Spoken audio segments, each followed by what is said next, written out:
everybody, welcome back to another video. Happy Monday. So my new plan is to have a video for you guys up every single Monday, so I hope you are excited about that. In today's video, I was thinking, what should I talk about? What should I do? What's a video I haven't done in my 10 years of YouTube, because this year is my 10-year anniversary on YouTube. So I wanted to think of videos of what would I personally, as a mom that was struggling, what would I want to see on YouTube? So I came up with today's video idea, and that is I wanted to share with you guys 7 things that I do when I am having a bad mom day. I think a lot of us have had some bad mom days in the last year, especially. A lot of you are still quarantined. A lot of you have been home for a lot more than normal. Your kids are home from school, and I think we are struggling in a lot of different ways. So I want to share with you 7 really simple things that I do on those days where I really feel like my whole world is crashing down.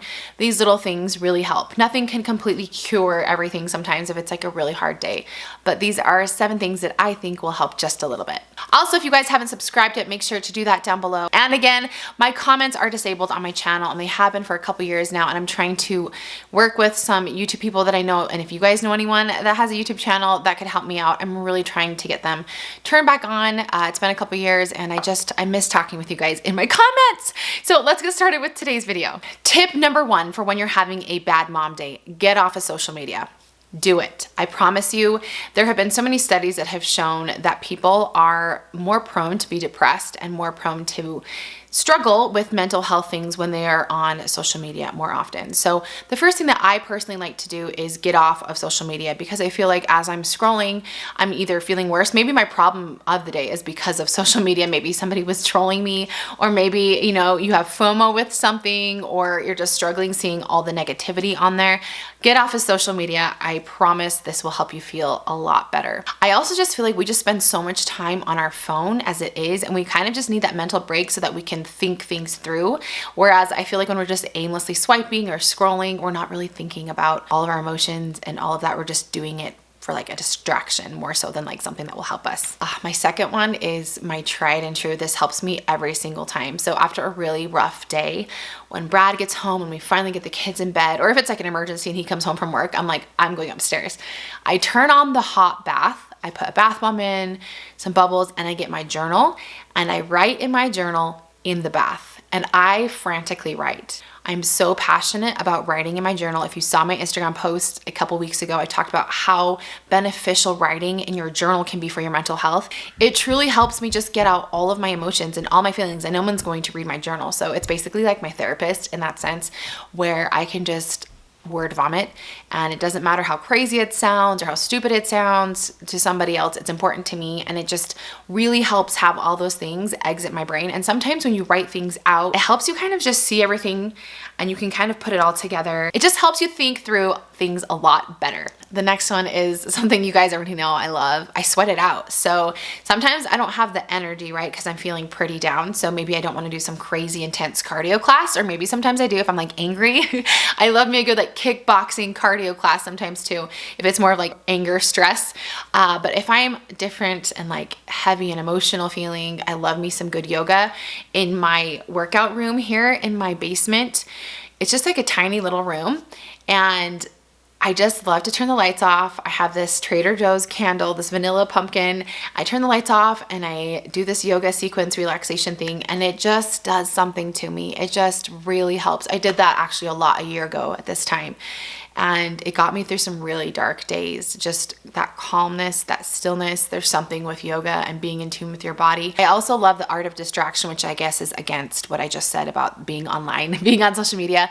But read a book, read a thriller, read a young adult novel, or watch your favorite rom-com movie. What's your favorite rom-com movie? That's your go-to. I love The Holiday. I love 10 Things I Hate About You. And I feel like all of these movies now, like Wedding Planner, they're all on Netflix. They're all on like Disney Plus. Like they're easily accessible.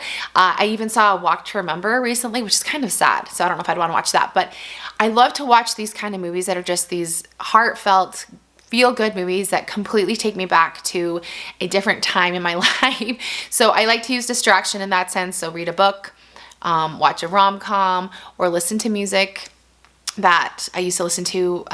This is so weird, and maybe some of you do this, maybe some of you don't, but I love to play this playlist that I have from 2006 on my Spotify. And it's all these songs. I was 22 years old. It's like what I would rock out to when I traveled to Europe. That's like what I listened to in my iPod or whatever.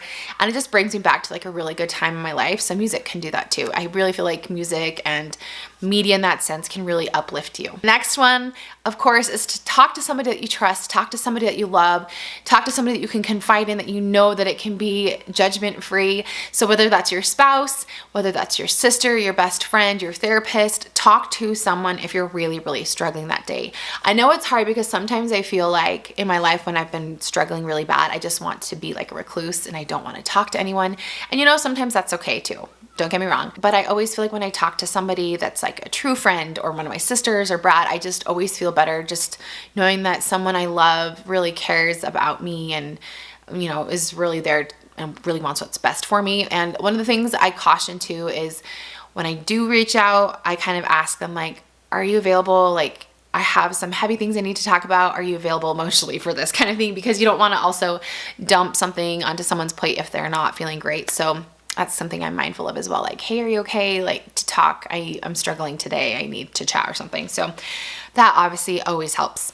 The next thing I've talked about before, do something for someone else. And I don't mean you need to like quilt, you know, something for someone or knit or do some big meal, or it doesn't even have to be anything big. I mean, if you're going through Starbucks, just buy a Starbucks for the person behind you, or send somebody a nice text, or if you're choosing to still be on social media, write a nice comment to someone. It really does help to kind of just do something for someone else. Just hold the door open for someone at the grocery store. I don't know. I feel like it always kind of helps take you out of your sadness and out of your sorrow just for a minute, and it doesn't hurt to do something. I've never regretted helping someone. And the last one is let it out. Cry it out. And I just feel like sometimes it's good to have a good cry. We don't have to be perfect. We don't have to be strong. We don't have to be happy all of the time. I feel like it's so helpful. If you're having a bad day, just have a bad day. But also remember, just because it's a bad day doesn't mean it's a bad week, doesn't mean it's a bad month, doesn't mean it's a bad year or a bad life.